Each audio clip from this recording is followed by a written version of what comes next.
Okay, guys, another garden aquatics video. Uh,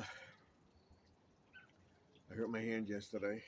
Um, thank God it wasn't that deep or whatever. I may have to get a tetanus shot, but we'll see.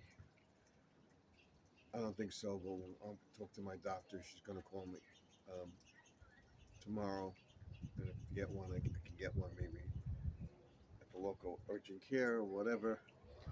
But the reason I'm doing this video is because I've seen a lot of stuff going on with prepping and everything else like that. And I said I was going to do a prepping series.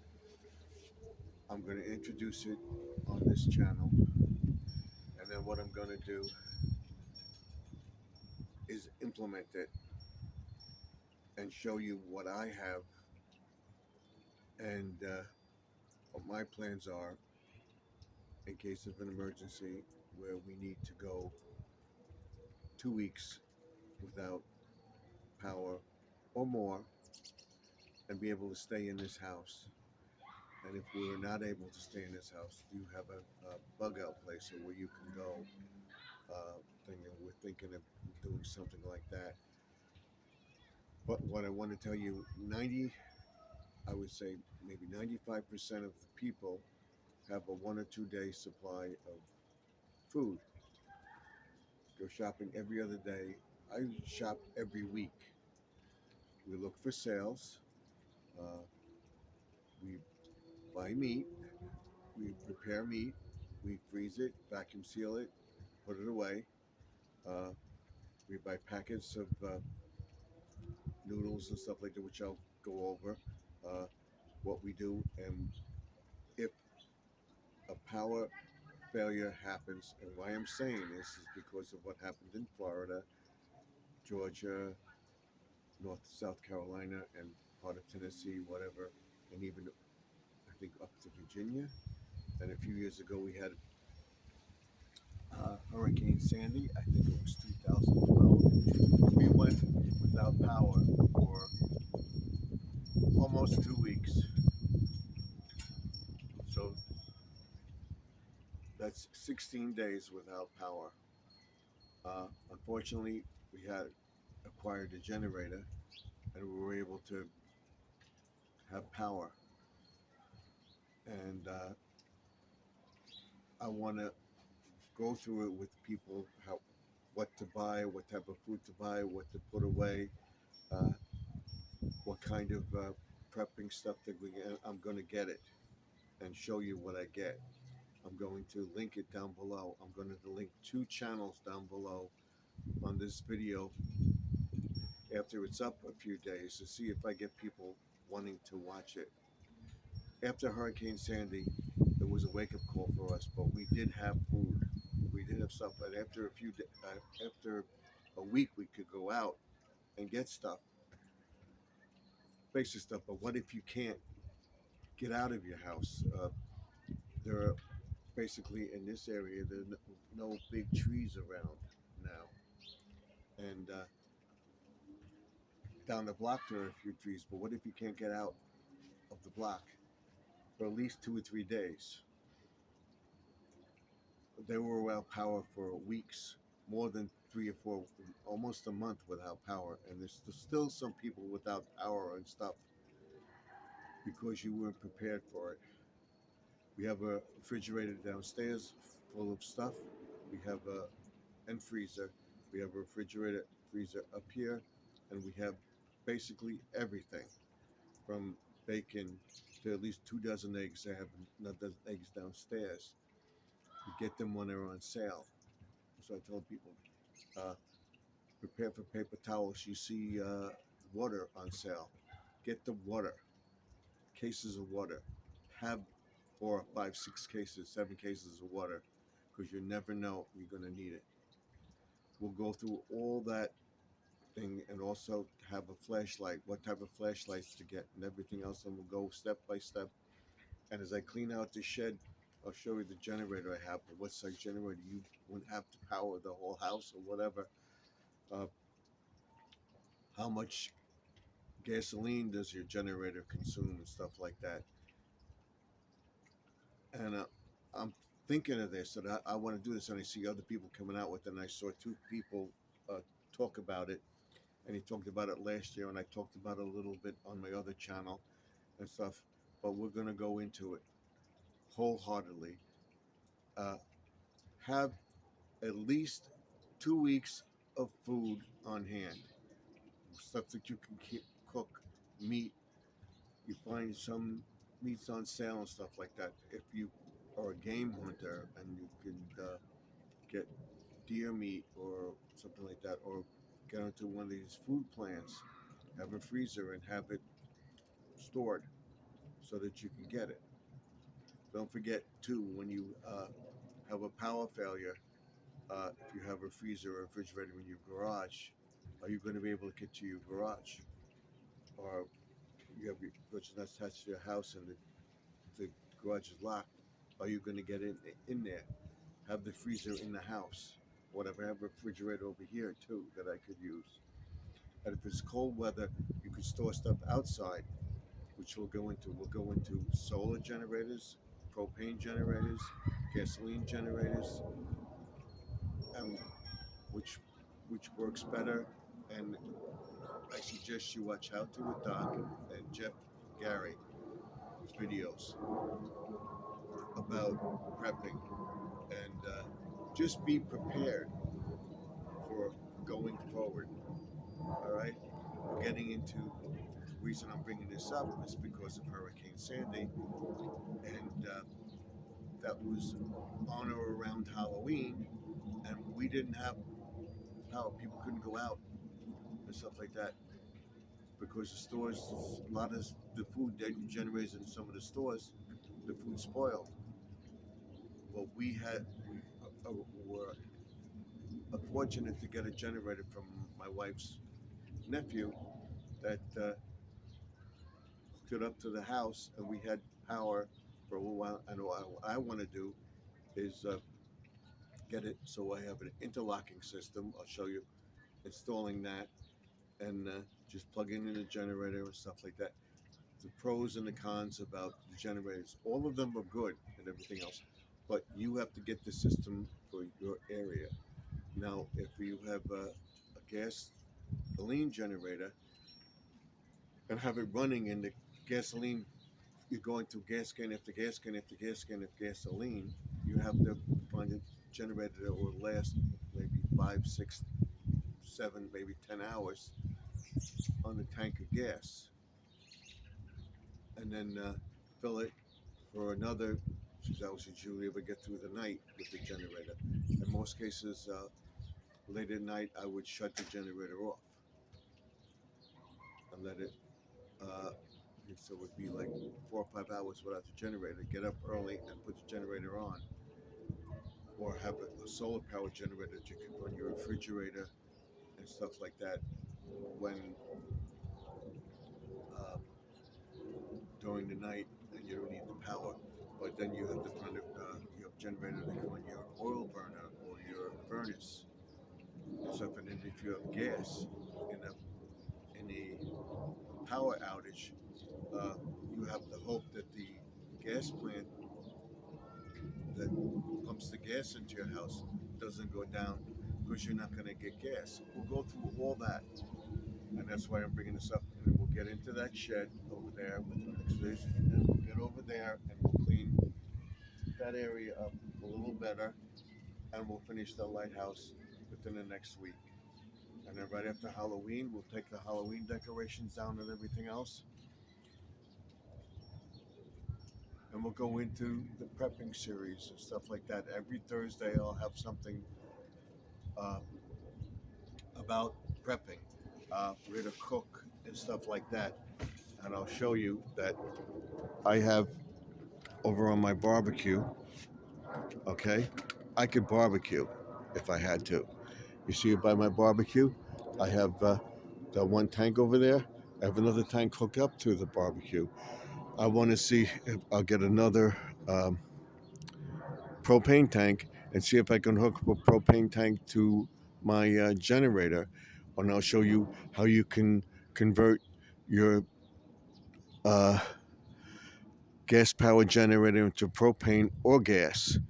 We'll go into all that. And of course, there's other videos out there. And if I find a video about that, I will post it and tell them I'm going to post your video. I'll post a video about the interlocking system, uh, where you plug in the generator and you turn off the main power, and you can't turn it on until you flick that switch. You know that power is back. And the reason I'm not, because I will suggest doing it, but I will not do it because it has to be certified by an electrician. So looking into that aspect of it, if you were to do that and hook it up yourself, and there is a problem, you might not get your insurance claim for if there's a fire, God forbid. So we'll go into all those aspects of it and everything else. And you can see in my pond, and of course the reason I look into that is because I have my fish, that I keep running, the fish tanks and everything else, and it looks okay. We got to get in there and fix it up, and we will be doing that within the next week. Uh, Also taking down the Halloween stuff and preparing this for the winter months coming up. I know we're going to get cold days. It's going to be, but we will have some cold days. So we'll talk about uh, vegetable gardens, where I'm going to next year. I have the greenhouse, and I'm going to show you uh, in April, because it's up now, and I can just pull off the uh, plastic and then put the plastic back on when the weather warms up, and we'll have a greenhouse and we'll have a bunch of stuff growing in there, and I'll show you what greens you can eat and stuff like that, and a couple other videos that will show you what to plant, and I will have the plants in there, and the plants I get will harvest and stuff like that, and also helping your neighbor too, that person that would do that. But think about that.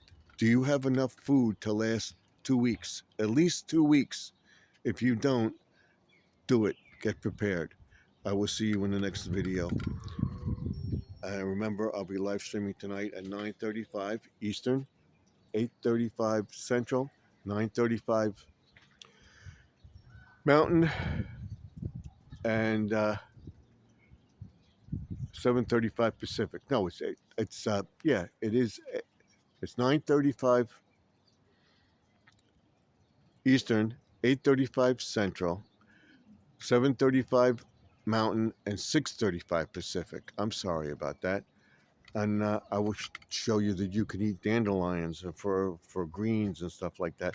What meals to cook, and we'll be cooking and prepping and do all sorts of stuff going into 2025, because I want you to be prepared as I am, and as it goes forward and stuff like that, we may be looking for a place upstate, a bug out place that if it gets bad, we can go there, shut down the house, and go there. So if we get another hurricane, we're not in the floodplain, but you never know. What about the flooding and stuff like that, where you have to get out of the house? But we'll look at all that. We'll look at the areas that are flood prone, and what to do and stuff like that. Uh, what you can do to cook, washing clothes, stuff like that, and what type of generator, like I said, to get for your house, and what's the most cost-effective way to treat the stuff. We'll be going into all that stuff, all of it. And like I said, my hand is okay. It's just not as great, but a little deep enough. I don't need stitches. Uh, it recommended that I do get maybe a shot. We'll see how it's healing and stuff, and then get it. And then I will work on all my projects and everything else. But I want to get this prepping series out and start a prepping channel, because I'm concerned about these people. And if you watch my videos, Think about it. Think about it. You go shopping every day for food. You don't have stuff for more than a week. Think about it. I know I have stuff that if I had to be in this house and couldn't get out uh, of the neighborhood, I know I would have enough to survive. I know I'll have enough gas for at least to run a generator for 2, 3 weeks. Have enough for a month of stuff, or if anything, 2 to 3 weeks of food where you're not making. Prepare meals, stuff like that, and freeze them. And I'll show you that. I'll show you what we have. We have canned goods and stuff like that. I can put a can on thing, and I'll show you about getting a little gas stove that you can boil a pot of water outside. So I'm still praying for all the people in Florida and everything else, and North Carolina, South Carolina, Memphis, uh, Tennessee area, and Virginia, wherever was hit hard by these storms. It goes through a cycle. Yes, it could be global warming too, but there's a cycle of storms. We're in the 100-year cycle that we have the storms, and storms are getting more severe. Between the combination of the two, you're going to have it, and you're going to have power outage. I want you to know what to do, and I talk about lightning strikes and all that stuff. And once I see this video gets at least 5 or 6 views on it, that you're interested in this, I will link the 2 channels that I mentioned, How to with Doc and Jeff Gary. In the video, he was one of the ones that was in the hurricane path and show you what he did and everything else. And I'm gonna link those 2 channels to this video, and it will be going forward about my gardens, cleaning them up. I'm not just gonna take the tomatoes and just throw them out. I'm gonna try to ripen them and stuff like that. And next year show you canning and stuff like that. If I can have enough to can it, to freeze it, whatever, I'll show you what I do. I have a vacuum sealer. I vacuum seal stuff. I get bacon when it's on sale. I get tissue paper when it's on sale. I get paper towels when it's on sale. I get toilet paper when it's on sale. I always have enough for a month or two. So when I know I'm getting low on a thing, I will look for the sale and I would get it. And we have it on hand. So you should too. Not just, oh, buy it once on sale, get 1 or 2, and then not worry about it. And then when you run out, always have a supply of it. And I'll show you my supply of stuff going forward. And even the water. Buy a few gallons of water. Buy a case with a gallon of water, but where you got 5, 6 things. They say you gotta have so many for so many people. We'll go through all that, but it's nice to have, and I'll tell you about hot water, bathing, stuff like that. But eventually, some people have wells, and if you have electric power, your well pump is not going to work because you don't have electric. Or we're with the municipal supply, but if that municipal plant goes down, we're not going to have water. So we'll talk about all that going forward. So each week we'll start with a series. This is chapter 1, introducing the prepping and what to do in an emergency. Have enough on hand that you can survive at least 2 to 3 weeks, a month of food or more. And we'll go through everything. I'll see you in the next video. Like, comment, subscribe, ding that bell, let me know what you think. And remember, all things are possible if you believe. I'll see you tonight. We'll discuss some of it tonight. I'll see you in the next video. Stephen F. signing off. Bye for now.